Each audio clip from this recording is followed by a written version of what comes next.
most people are of the idea that anytime you're discussing or anytime you're negotiating a contract, there has to be a lawyer in that meeting. Yep, the truth is there are things you need legal advice on. But then there are things in buying and selling relationship, okay, the procurement relationship, there are things that you don't really need legal representation. You just need to understand the basics, the fundamentals of contract negotiation, okay? In fact, look at this example. Kevin and Jen negotiate a multi-year supply agreement over the phone. Kevin sends the proposed contract.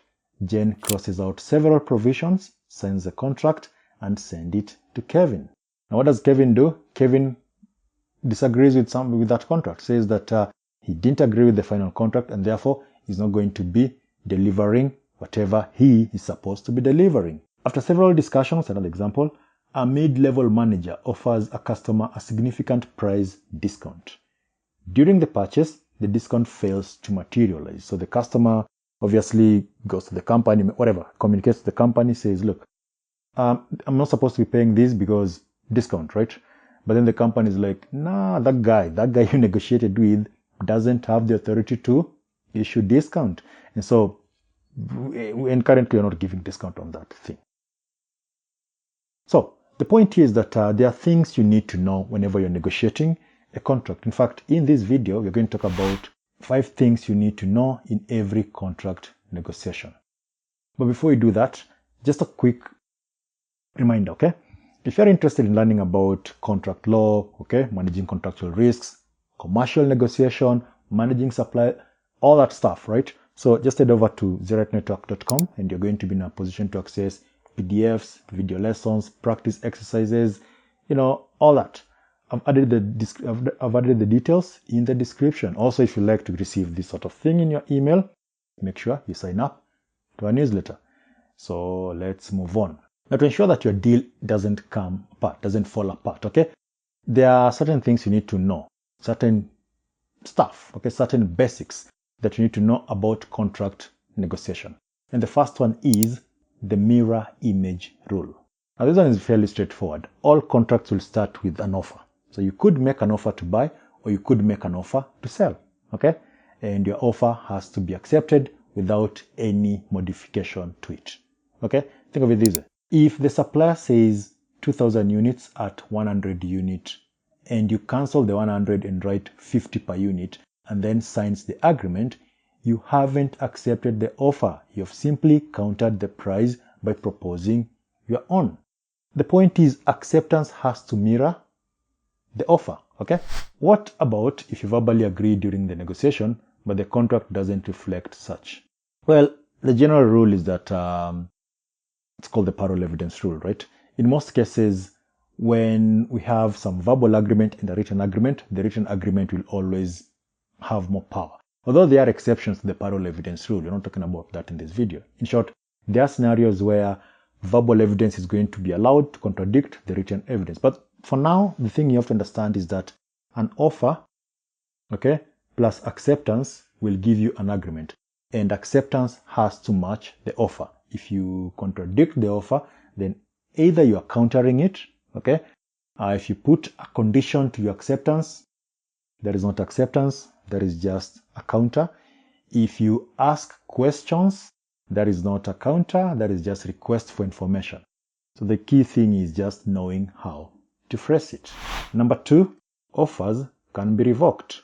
And so, yeah, while we said an offer has to be accepted, doesn't really mean that once you've made an offer, then that's it. You can take it back, you can revoke it, okay? Or you can withdraw it. So it's not always the case that that offer, it's that way and it will remain that way forever. Let's say you want to buy a house and the owner makes an offer, in this case, $450,000. And because you like negotiating, okay? First of all, the 450 is not even out of your zone of possible agreement. It's an amount you can pay because you walked into that negotiation willing to spend between, that 450 to maybe 550, right? But because you like negotiating, you're like, yeah, I'm going to pay 400,000. And this guy who's not that materialistic feels offended. And they tell you $500,000, take it or leave it. So you realize that, whoa, this one is escalating too fast. So you say, no, don't worry, it's okay. I'll take the 450. And then they're like, nope. Because I feel insulted, the price now is $500,000. So what's happening there? Can you say that, no, but I've accepted your offer? The truth is you haven't accepted their offer, because when they made the 450 offer and you said 400, you countered it, in effect cancelling the original offer, and now the offer on the table is 400, which they chose to reject by saying 500. And now 500 is the new offer. In essence, the original offer has been revoked and now we have a new thing. The point here is you have to be careful before making a counter offer that effectively rejects an attractive offer. So what do you do here? What you do is you learn to frame it properly. So rather than framing your counter as a counter, you can frame it as a question, or you can frame it as a suggestion. That way it falls within the realm of request for information. Okay, it falls within request for information in that case. So for example, you can say something like, is there any room to move here? Or how would you feel about $400,000? So in that case, it's not like if, they'll just be like, no. Is there any room for negotiation? No. Okay. And then, okay, first of all, just because they say no doesn't really mean no. But in this case, you also, body language, okay, you study the body language. So remember, offers can be revoked. Okay. And so you don't want an offer to be revoked because you are too caught up in negotiating a lower price because you just wanted to enjoy the benefit. Okay. Number 3, clarify the negotiator's authority. This part is very simple. Okay. The person you're negotiating with, if they don't have authority to approve whatever it is that you've just agreed on, then you're wasting time. I mean, think of it this way. Let's say you have a new product and then you go to a factory or you go to the company and you spend a lot of time talking to the receptionist and they're like, yeah, we love that product here and we need it. We have this problem and we think your product is going to solve that problem, and the company has money. I mean, the CEO just bought that car and our accountant has a new whatever. We have money. So in this case, yes, what you've just done is got information. Okay. Now, as for whether the information is relevant or not, that's another thing. As for whether the person who's talking to you has an authority to approve that deal, that's another thing. They don't. Okay. So you don't want to waste your time doing that. So, remember the example we started with, the mid-level manager who gives you a discount and then it turns out they don't have the authority to give you that discount. That's the thing you're trying to avoid here. What if the person is acting as an agent? Now you have to understand that in the law of agency, the agent, okay, is acting on the behalf, the agent is acting on behalf of the principal. So the agent negotiates with you and that contract is going to be legally binding to the principal. Think of it this way. Like in real estate. So you can live in a building, okay, and you've never met your landlord. You've just been dealing with the agent's office. So it doesn't really mean that if there is a problem, you can't sue the owner of that building. I mean, you probably don't know their name, but at that point, they may have to be disclosed by name. I mean, the law of agency is just a different thing, but the principle is that. So what are we saying here? What you're saying here is make sure that the person you're negotiating with in that contract has authority to do all those things, terms and conditions, all those things that you're agreeing on in that contract. Otherwise, it's an exercise in wastage of time. Next, unless consideration is provided, you don't have a contract. You see, offer plus acceptance will give you an agreement.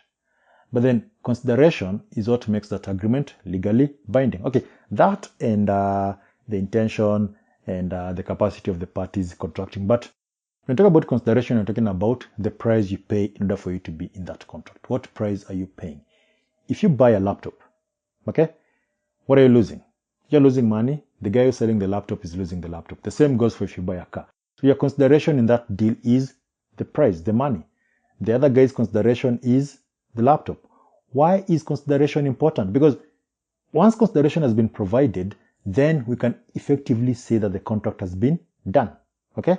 Or at least it shows that the parties are serious because they're willing to lose this something of value or this thing of value.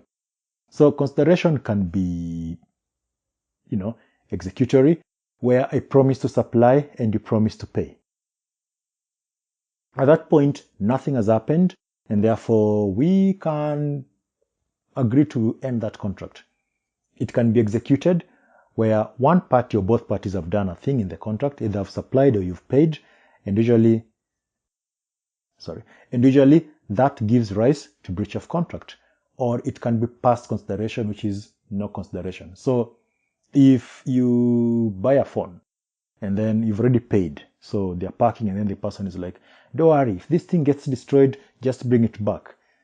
You have to understand that that is past consideration, because what you paid for is everything you are aware of up to that part. Anything else said after that is not even part of that contract.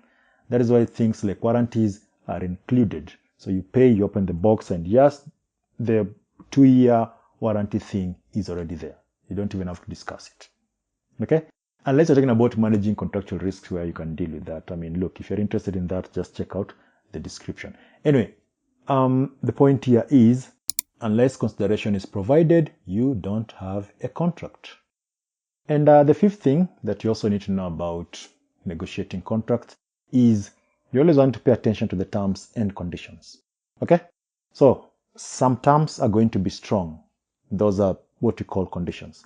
Some terms are going to be weak. Those are called warranties, because the idea is which term is which. Because if you breach a condition, the contract is over. If you breach a warranty, the contract may still be, it may still continue. So you always want to pay attention to those terms, okay? Which are the major terms? Which are the minor terms? Which are the fundamental terms? And which are the express terms, okay? Because everything you say and is not written in that contract, we'll just assume the things that were written are the expressed terms, okay? Some terms are going to be implied. I mean, yeah, when you say they become express, but the problem is proving it. Some terms are implied. That is, the law will assume you agree to those terms, even if you didn't. Like, if you buy something, you expect that thing to do what it's supposed to be doing, even if you didn't talk about it. Like, if you buy a car, it's supposed to do what cars do, okay?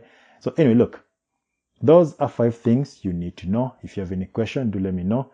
And as I said, more resources in the description. Check those ones out. And see you in the next video.